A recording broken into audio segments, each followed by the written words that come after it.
A paz do Senhor, queridos! Estamos iniciando mais um vídeo subsídio de seu canal EBD Fácil e Motivadora. E na lição de hoje nós comentaremos a lição de número 2, que tem como título Quem era Jó? Como os irmãos estão sabendo, nós iniciamos o novo trimestre no domingo passado, estudando a primeira lição, e hoje estamos estudando a segunda lição.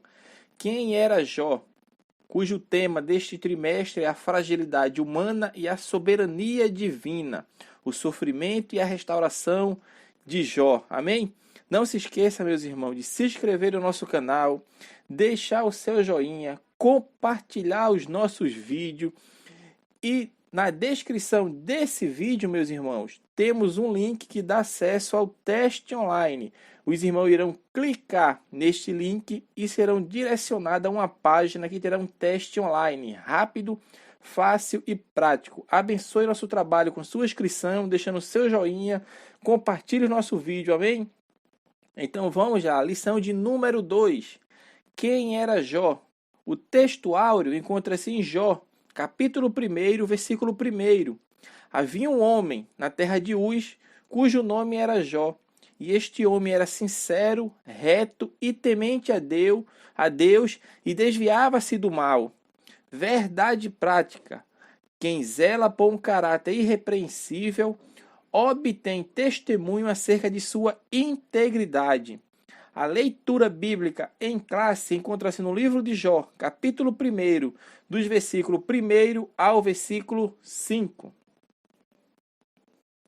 Então vamos dar início, meus irmãos, ao nosso comentário bíblico da lição número 2.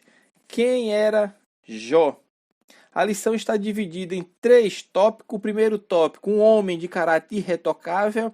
Segundo, um homem sábio e próspero. E terceiro, um homem de profunda piedade pessoal. Então, meus amados irmãos, o autor sagrado, se os irmãos perceberem quando lerem, começarem a ler o livro de Jó, vai perceberem que ali o autor não está preocupado em dar uma biografia de Jó com relação aos seus descendentes, nem a sua origem, não.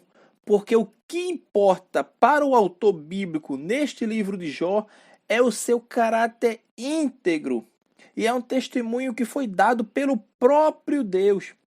Porque na próxima lição estaremos estudando isso, mas os irmãos perceberem o próprio Deus que dá um testemunho de Jó. Porque ele fala para Satanás: viste o meu servo Jó, homem íntegro, sincero, reto, temente a Deus e que se desvia do mal. Então, meu irmão, Jó é um homem diferente, um personagem diferente, porque a sua espiritualidade é diferente da de todos aqueles que nós estudamos ao longo das Sagradas Escrituras. E é nesta lição que nós estudaremos um pouco mais de quem era Jó. Mas nós vamos abordar esse quem era Jó no sentido agora espiritual, no sentido agora voltado para não para a natureza física ali de descendência, de sua origem, não, mas sim de sua profunda comunhão com Deus, de seu relacionamento com Deus, enfim, a sua espiritualidade. E alguns traços da vida de Jó, porque alguns traços o escritor nos deixa nesta lição, porque está nas Sagradas Escrituras. Então, o primeiro tópico da lição: um homem de caráter irretocável. Primeiro, Jó era íntegro, reto e temente a Deus e desviava-se do mal. E é nesta parte que nós vamos falar agora, falar sobre a integridade de Jó, ou seja, a sinceridade de Jó. Por quê? Em primeiro lugar, meus irmãos, Jó era um homem íntegro. Então, integridade é um dos adjetivos usados para descrever o caráter de Jó. Ele era um homem íntegro. A palavra hebraica traduzida como íntegro nesse texto, meu irmão, possui o sentido de completo. Nesse aspecto, o texto quer destacar o caráter de Jó como sendo um homem honesto em tudo. Em segundo lugar, Jó era um homem reto. E o termo hebraico traduzido aqui por reto possui o sentido, sabe de quê? De retidão. É destacado que esse termo é frequentemente usado, meu irmão, em relação às pessoas e significa reto e justo. Mas além disso, Jó era temente a Deus e desviava-se do mal, porque este é o primeiro tópico, fala de integridade. Jó era um homem íntegro, reto, temente a Deus e desviava-se do mal. Então essa palavra temer aqui, que Jó era temente a Deus, tem o significado de reverência. Meu irmão, temor, no sentido desse texto bíblico aqui, portanto, ele possui o sentido não de medo, mas o sentido de respeito, é um sentido de reverência. E Jó era temente a Deus e desviava-se do mal. Esse desviar aqui que aparece aqui no texto bíblico tem o sentido de desviar, de mudar, escapar, retirar-se. Então Jó era um homem temente a Deus e este temor fez dele um servo reverente que se desviava ou mudara de trajetória para evitar encontrar-se com o mal. Jó era um homem que não apenas evitava o mal, mas que também rejeitava o mal. Jó separava o santo do profano, o puro do impuro. A sua piedade, meu irmão, não era apenas de natureza cerimonial, mas também pessoal. Então esta era a piedade de Jó. Era um homem íntegro, reto, temente a Deus e que se desviava do mal. Este homem era irrepreensível, meus irmãos. E geralmente no Antigo Testamento, quando uma figura importante é introduzida, sua genealogia é traçada. Mas no caso de Jó, no entanto, é seu caráter, é exemplar que se destaca. No primeiro verso do livro, o narrador descreve Jó em termos brilhantes. Este homem era irrepreensível e reto. Ele temia Deus e evitou o mal. E como eu falei para os irmãos, depois, nos versículo 1, capítulo 8, na verdade, no capítulo 1, versículo 8, e capítulo 2, versículo 3, o Senhor repete essa descrição, afirmando o caráter impecável de Jó como um homem de integridade e piedade. Como um excelente exemplo de sabedoria bíblica, Jó amava o que Deus ama e evitava o que desagradava a Deus. Não se trata de uma afirmação de que Jó é moralmente perfeito, como Deus é perfeito, não. Mas dentro dos limites da queda humana, a justiça de Jó é elogiada por Jafé, ou seja, por Deus. Então isso nós temos que ter em mente. Jó tinha sim a sua integridade moral diante de Deus. Ele buscava ser perfeito, mas não a perfeição como Deus é, mas dentro do limite da queda humana. Então a justiça de Jó é elogiada por Deus devido a este fato. Então este é o primeiro tópico da lição que fala: Jó era um homem de caráter irretocável. Ele era um homem íntegro, reto, temente a Deus e que se desviava do mal. Já o segundo tópico da lição fala: um homem sábio e próspero. Está dividido um conselheiro sábio, um homem próspero e uma prosperidade baseada no ser. Este é o segundo tópico da lição. Então não há dúvida de que se Jó vivesse em nossa época, meu irmão, se Jó hoje vivesse em nossa época, falando dessa parte aqui de um homem sábio e próspero, o seu nome constaria, sem sombra de dúvida, na lista dos homens mais ricos do mundo. De fato, meu irmão, Jó era um homem rico. A referência à riqueza de Jó destaca a sua vida próspera, de que ele possuía, e o prestígio de que ele gozava no seu tempo. Todavia, essa prosperidade é vista como uma demonstração do favor de Deus na sua vida, meu irmão, e não como um mero produto dos seus esforços e méritos pessoais. Não. De todos os homens do Oriente, a Bíblia fala que Jó era o mais sábio, o mais rico e o mais próspero. Não há dúvida, meus irmãos, de que havia uma estreita relação entre a riqueza de Jó, o seu trabalho e a bênção do Senhor. A literatura sapiencial, ou seja, a literatura poética, a literatura da sabedoria, no caso de livros poéticos, põe esse fato em evidência.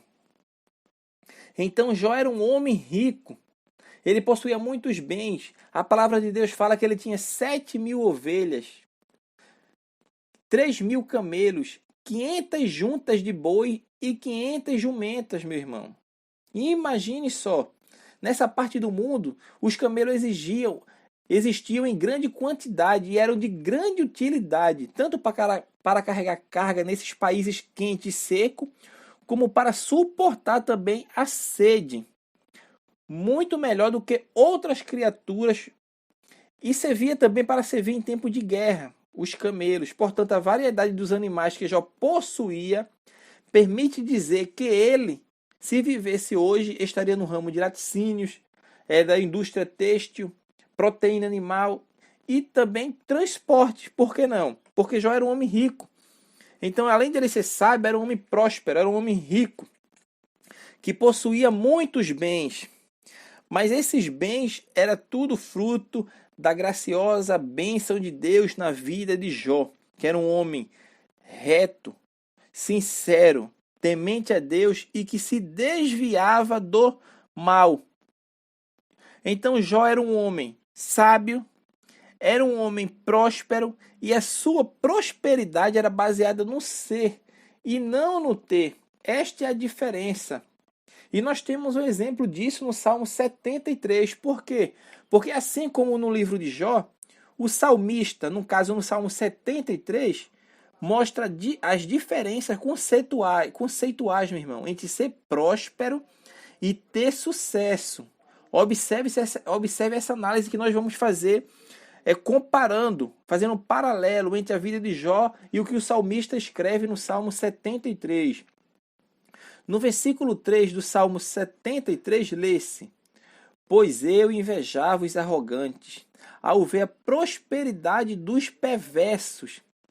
E no versículo 12 está escrito: Eis que estes são os ímpios, e todavia estão sempre em segurança, e lhe aumentam as riquezas. Observe, meu irmão, que neste último versículo a palavra prosperidade traduz o termo hebraico shalev, derivado de shalá, que significa tranquilo, próspero. O contexto do Salmo 73 deixa claro que o autor, assim como Jó, observe, meu irmão, o contexto deste Salmo 73 deixa claro que o autor, assim como Jó, ficou perturbado com a aparente prosperidade dos incrédulos. Agora, como isso poderia acontecer se aqueles que temiam a Deus pareciam viver em dificuldades? Então vamos lá. Quando ainda se propunha entender esta aparente contradição da vida, o salmista encontra a chave que solucionará o problema. Está no versículo 17 e 18. Até que entrei no santuário de Deus, então entendi o fim deles. Certamente tu os puseste em lugares escorregadios, tu os lanças em destruição. Observe agora que ele descobriu que os ímpios têm posse, mas não prosperidade. Os ímpios desfrutam de sucesso, mas não de bênçãos divinas. Para o salmista, portanto, meus irmãos, a prosperidade era mais uma questão de ser do que ter. Ser amigo de Deus é muito mais importante do que aquilo que ele pode dar a nós. Já os versículos 23 e 24 assim nos fala do Salmo 73. Todavia, estou de contínuo contigo. Tu me seguraste pela mão direita. Guiar-me-ás com o teu conselho e depois me receberás em glória. Então, meu irmão, é precisamente este o conceito de prosperidade que o Novo Testamento também irá revelar. Por quê? Porque ao escrever, por exemplo, aos crentes em Coríntios, sabe o que o apóstolo Paulo fala em 1 Coríntios, capítulo 16, versículo 2? No primeiro dia da semana, cada um de vós ponha de parte o que puder ajuntar, conforme a sua prosperidade, para que se não façam as coletas quando eu chegar. Então, para ele, cada cristão possuía sua prosperidade. Com certeza, meu irmão, ali havia cristãos com mais bens do que outros, mas todos eram prósperos em Cristo. Então, a perspectiva de Jó, que se contrapunha à lei da retribuição, já antevia tudo isto. Agora, o terceiro tópico da lição, terceiro e último tópico, fala um homem de profunda piedade pessoal. Nós vamos falar um homem dedicado à família, um homem de moral e piedade e um homem de vida consagrada. Porque agora nós vamos falar esse lado da vida piedosa de Jó. Então, tendo descrito a prosperidade de Jó, porque o autor bíblico fala da prosperidade de Jó, agora o texto passa a dar detalhes de sua vida piedosa. Essa piedade é vista no contexto da família de Jó, onde Jó é apresentado como seu guia espiritual. O contexto é da sociedade patriarcal, meu irmão, em que o chefe da família desenvolvia funções sacerdotais. Jó não negligenciava a sua vida espiritual, ele não negligenciava a sua vida espiritual, mas temia que os seus filhos não tivessem o tal zelo. Jó 1,4 fala, e iam seus filhos e faziam banquetes em casa de cada um no seu dia, e enviavam e convidavam suas 3 irmãs a comerem e beberem com eles. Não se pode dizer, meu irmão, tomando por base o texto, que os seus filhos eram sacrilégios ou mudanos, por simplesmente participarem de banquetes nos quais bebiam e se alegravam. Não. O autor está retratando aqui um modelo de família ideal, que harmoniosamente e constantemente celebrava os momentos bons da vida. É isso que o autor aqui está querendo nos mostrar, que é essa família harmoniosa que vivia em paz, vivia em harmonia, celebrando os momentos bons da vida. A Bíblia, prosseguindo no versículo, agora no versículo 5 de Jó 1, fala: e se levantava de madrugada e oferecia holocausto, segundo o número de todos eles, porque dizia Jó: porventura pecaram meus filhos e blasfemaram de Deus no seu coração. Assim o fazia Jó continuamente. Então, o que a gente entende? Vamos lá, fazer uma análise rápida. Onde há fartura de manjar e abundância de bebidas, existe sempre a possibilidade de excessos. Era exatamente isso que Jó temia, meus irmãos, que se excedessem os seus filhos e, perdendo a sobriedade, viessem a pecar. Porque essa palavra do versículo que fala de beber, tanto se refere tanto ao vinho como à água. Então, sendo o vinho uma bebida comum na cultura oriental, o seu uso está em evidência aqui. Todavia, não é propósito do autor fazer apologia do consumo dessa bebida, mas sim destacar que Jó temia que seus filhos ultrapassassem os limites nesses banquetes e com isso viessem a pecar. Então Jó acordava cedo para mostrar a diligência com que se apresentava a Deus pelos seus filhos, meu irmão. Jó fazia isso principalmente quando precedia o banquete, pois muitos desses banquetes são um convite ao pecado.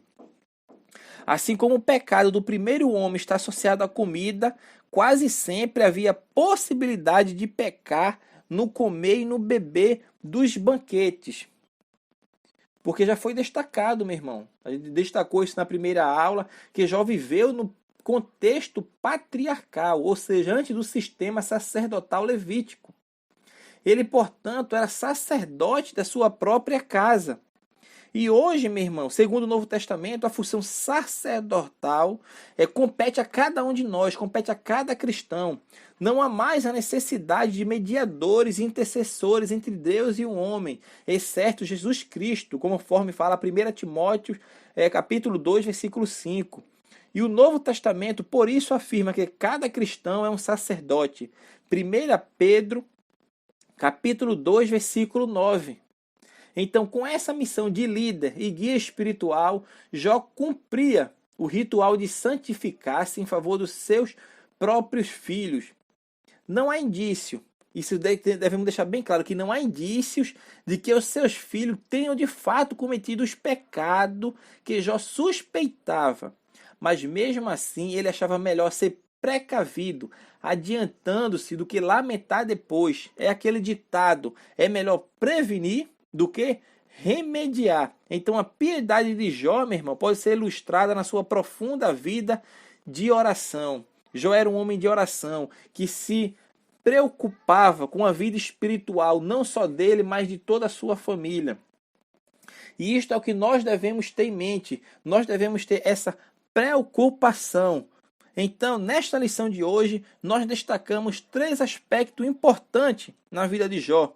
Nós falamos do caráter de Jó, falamos da prosperidade de Jó, que era baseada no ser e não no ter, e na piedade que esse homem tinha diante de Deus. Além de ser um líder espiritual do seu lar, era um homem que temia a Deus e que seguia os preceitos divinos.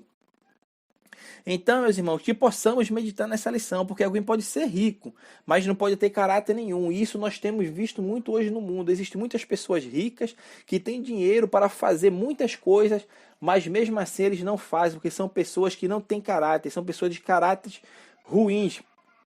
E aquela pessoa talvez até humilde, que tenha pouco, mas aquele pouco que ela tem, ainda ela divide com o necessitado, porque isso mostra o seu verdadeiro caráter. Então o caráter, o relacionamento dos bens materiais que o homem deve ter é o ser e não o ter. Porque às vezes tem gente que tem muito, mas não consegue ajudar, não deseja, não tem vontade de ajudar a ninguém. Já tem aquelas pessoas que têm pouquinho, mas o ser dela, o seu caráter, a sua moral faz com que ela divida, mesmo um pouco que ela tenha, com o outro. Então isso mostra o caráter da pessoa. É uma pessoa que tem um conceito ético-moral diferente. Então a prosperidade na vida desta pessoa está muito além, está baseada no ser e não no ter. Esta é a diferença que nós possamos estar meditando nesta lição de hoje. A lição é ampla, abre muitos caminhos para diversos temas, diversos conceitos ainda, além do que nós falamos nessa aula. Mas nós vamos ficar por aqui, que os irmãos possam meditar, pesquisar, estudar cada dia mais. E não se esqueça, meu irmão, de compartilhar nosso vídeo. Se você ainda não é inscrito no nosso canal, se inscrever no nosso canal, deixando seu joinha, abençoando o nosso trabalho, abençoe o nosso trabalho. Se inscreva no nosso canal, compartilhe o nosso vídeo. Faça com que a palavra de Deus seja propagada, meu irmão. Use o meio, esse meio que nós temos hoje, a tecnologia, através da internet, do YouTube. Compartilhe nas suas redes sociais, nos grupos da sua igreja, amém? Não se esqueça também de fazer o teste online, de se inscrever no nosso canal. Isso é o que nós pedimos a vocês, meus irmãos. Continue nos acompanhando, abençoando o nosso trabalho, em nome de Jesus Cristo, aquele que vive e reina para todo sempre. Que Deus abençoe a todos e até a próxima aula.